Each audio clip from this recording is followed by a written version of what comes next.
All right, breaking news. We're awaiting the Congressional Budget Office's update to its annual report. Right now, the federal government is on track to record its lowest annual deficit in 6 years. I want to bring in former CBO Director Doug Holtz-Eakin, and here in the studio, Rob Basso, President of Advantage Payroll Services. So as we await that CBO update, everybody, which, you know, the markets will certainly be watching. Douglas, I will start with you. What do you expect to hear out of this report? Well, I think, number one, you want to look at the economic forecast the CBO puts out. In January and February, when they first looked at 2014, they, like many other people, thought we'd see growth that was 2.7%, ramping up to 3.3% by the fourth quarter. We know the first half of the year was really very bad. They're going to have to revise that forecast down. That, in turn, is going to hurt the 2014 deficit. It's got to be bigger than the roughly $490 billion that they were expecting in January. The question is how much bigger? And past that, I think the keys are going to be whether they really see deficits decline in 2015 or not. Those are the keys. And also from a perspective of just rising debt in this country compared to our overall GDP growth, it's not been a pretty situation so far. No, it hasn't been a pretty situation, but I think the biggest concern that I have as a small business owner and my thousands of clients that I serve is that one of the things that they're going to be releasing is that wages are going to be depressed by up to 1%. If annual wages are only growing at 2%, not even beating inflation because of the Affordable Care Act, because of the Affordable Care Act. So for me, as a small business owner, it's going to be a big challenge. And I think whatever they put out is not necessarily going to be as positive and rosy as they say. Sandra, the end of 2007 and the highest since 1950. Debt will rise to 77% of GDP by 2024. Spending will rise 2% this fiscal year. Also, entitlement spending will be up 4%. Medicaid spending up 15%. The United States will add $7.2 trillion to the national debt over the next 10 years. And the major health programs, spending in that for the federal government will increase more than 85% over the next 10 years. Couple more points here. Interest payments will go from $231 billion this year to nearly $800 billion in the 2024 fiscal year. Annual growth rate of 1.5% this year, and unemployment to get hit about 6.2%, according to the Congressional Budget Office. All right, Rich, those are some very big and possibly alarming numbers. I want to get Douglas Holtz-Eakin's take on this. By the way, watching reaction in the U.S. stock market, we've been pretty much flat since the open, but we have certainly turned negative as this report and these numbers have been released at the top of the hour, something to take note of. Douglas, one number I want to highlight here that Rich just brought to us from the CBO. The federal debt held by the public will reach 74% of GDP. That's more than twice what it was at the end of 2007, and the highest it's been since 1950. What does that tell you? That tells you we are in bad fiscal shape because instead of going down from that alarmingly high number, we're going to go up. And I think that's the fundamental problem that faces this nation. We are on an unsustainable trajectory for the federal budget. It's what leads to these rising interest payments that Rich Edson talked about. Interest payments are expected to be larger than defense spending in 10 years. And I do have to say that it's important for people who are listening to this news to understand these are actually optimistic projections because they assume that the Congress and the president will adhere to the budget caps that they put in place for the next 10 years. I don't think there's any seasoned observer who believes that's going to be true. So the spending is going to be more, not less, than is in these projections. Well, there is a positive comment coming out of the CBO as they analyze these numbers for us, saying, quote, economic growth will pick up in the next 5 years and moderate in later years. That's nice. I hear some giggling there. However, they did say such high and rising debt would have serious negative consequences for both the economy and the federal budget. What does this per se mean for the companies that you talk to and represent? This is not good. We need leadership in Washington. Several things have to happen. We have to reduce the actual administrative burden and the tax burden on the small and medium-sized business owners, and we need to make sure that we're voting our conscience. And I think right now, unfortunately, the current leadership that we have is not doing enough for small and medium-sized businesses. We don't have programs that help them with the challenges that are put in front of them. All they do is keep spending, spending, spending. They need to reel back their spending. Otherwise, we're going to be in this continued situation. And, Rich, it does not appear that they're reining in their spending when you just said that they are reporting spending will rise 2% in 2014 to $2.5 trillion. You comment on Medicaid spending up 15%, Social Security, Medicare, it's all just going up. We're spending, spending, spending. It's all entitlement program. And remember, discretionary spending, and that's part of the budget that we talk about a lot when you hear the appropriations process. That's the smallest part of the budget.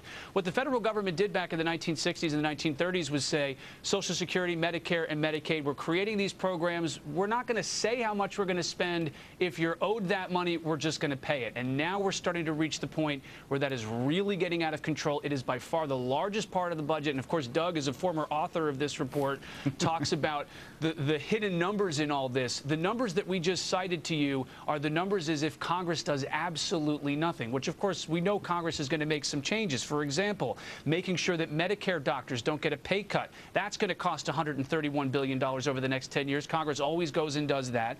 A certain number of tax provisions, these tax extenders that we talk so much about, that's nearly $1 trillion, $900 billion over the next 10 years. So Congress is going to add more and more to this debt problem. Hey, Douglas, and the numbers are worse. Douglas, I want to throw this in here, the interest payments on the part of the United States. Interest payments will increase from $230 billion this year to almost $800 billion by 2024.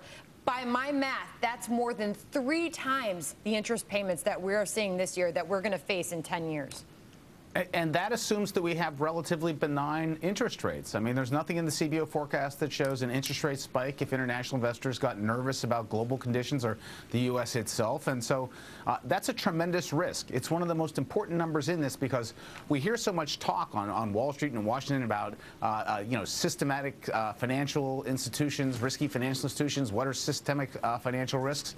The U.S. government is a systemic financial risk right now. It needs to get its act together. And the second number that I just have to emphasize, Rich said it, health spending by the federal programs goes up 85% in 10 years, 8.5% a year.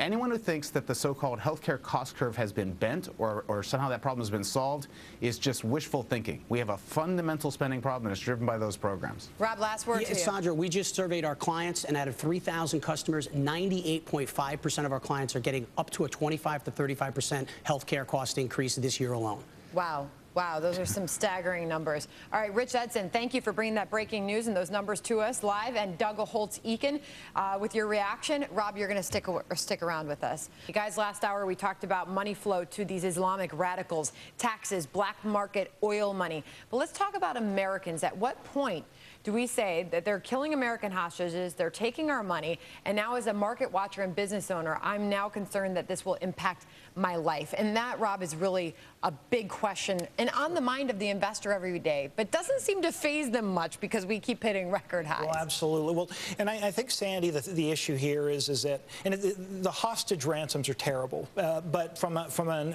earnings standpoint, in the very short run, these things are not going to impact corporate earnings, and that's why the market keeps rising to It's not new until highs. what happens. Well, I mean, there is nothing really foreseeable. You know, even if, and I certainly don't want to, I'm not predicting this, but if ISIS blew up a bomb somewhere in the U.S., that would cause the stock market to drop, certainly. What if the president announced more, I mean, arguably there already are boots on the ground. Sure. What if he decided to put more troops on the ground there? I mean, it's going to disturb Americans, but it's not going to impact U.S. corporate earnings. It's interesting because that does, Rob, seem to be the complacency that we get the sense that the investor has right now. Well, maybe some of the investors do, but the small and medium-sized business community, which supports this you talk to every day. And every day, I've got thousands of customers in that market space, and they are thinking about it. And here's the reason why.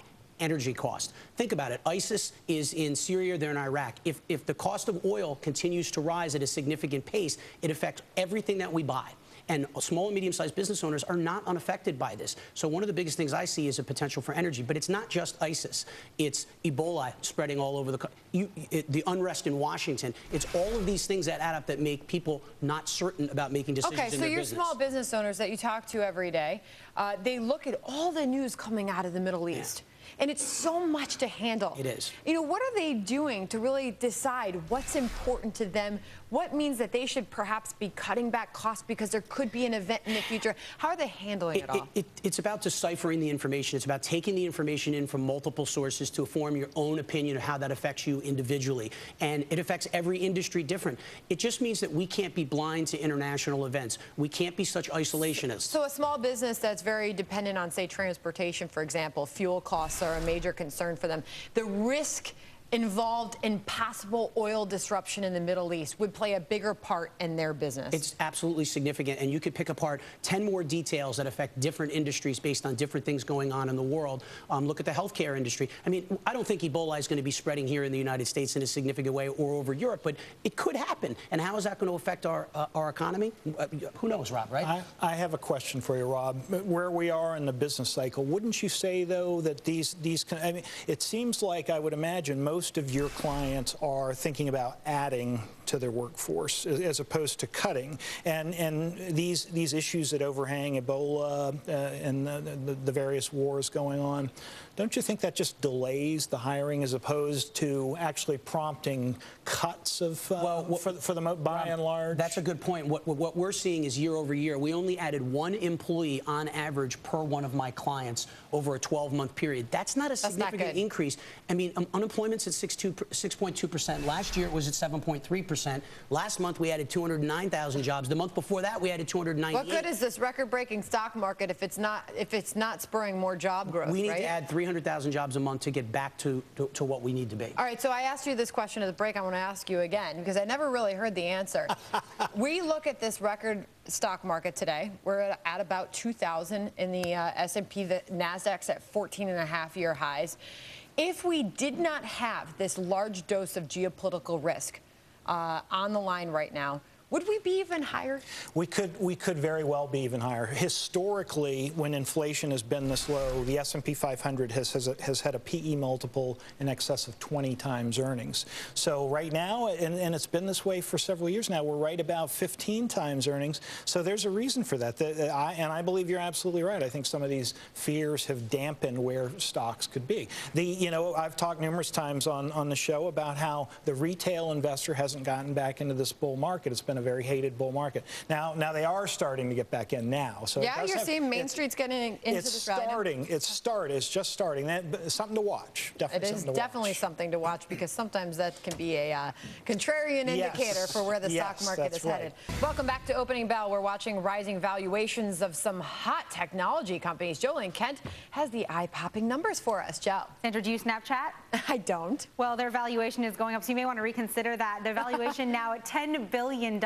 That's based on venture capital firm Kleiner Perkins committing to up to $20 million in Snapchat's latest round of funding. That's according to the Wall Street Journal. And to give you some perspective here, look at these other companies that have a $10 billion market cap: Best Buy, Akamai Technologies, Burger King, and Tim Hortons. And we're also watching mobile payment app Square that reportedly is raising $200 million in funding, and that round of funding could push its valuation up to $6 billion.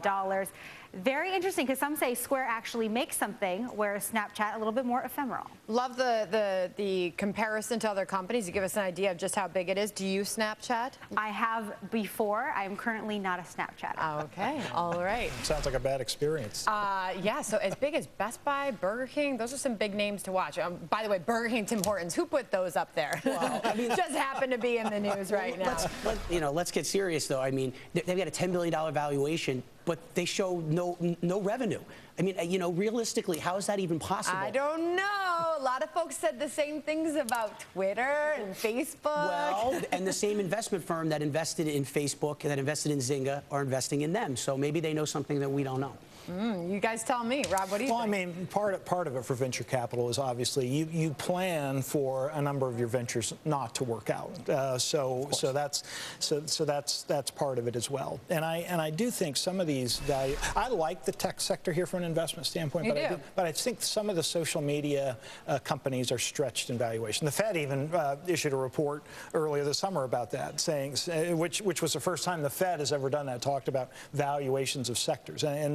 But I agree with what the Fed had to say. Is there room for more social media? There's always room for more social media because it's the newest, hottest thing. You look at the millennial generation; they're on social media more than anybody else. Because they're unemployed. Well, that's partly true. Easy. But the simple fact is, a company like Snapchat has 100 million active monthly users. Yeah. That's the reason they're getting the valuation. Yeah. But let's bring it back down to the regular businesses, the regular small businesses that might not be on the leading or bleeding edge of a technology. Yeah.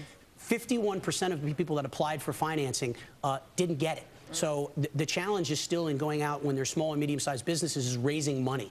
These tech companies seem to have a knack for raising money based on their usership, but if you're a regular small business owner, the access to capital is still very difficult. Now, I didn't just frivolously throw that out there, Rob. I mean, the youth unemployment rate in this country is in the double digits. That's a good point. It is a problem, and it's a serious problem, so I don't want to make light of it. But Snapchat, I mean, it's arguably, you throw it into the mix of, you know, young entrepreneurs starting up these ideas, and it kind of plays into the piece that we had earlier from a woman who wrote an article basically about the millennial generation. We're all kind of hammering on them about being the entitlement generation, and the everybody gets a trophy generation, but they're very entrepreneurial in spirit.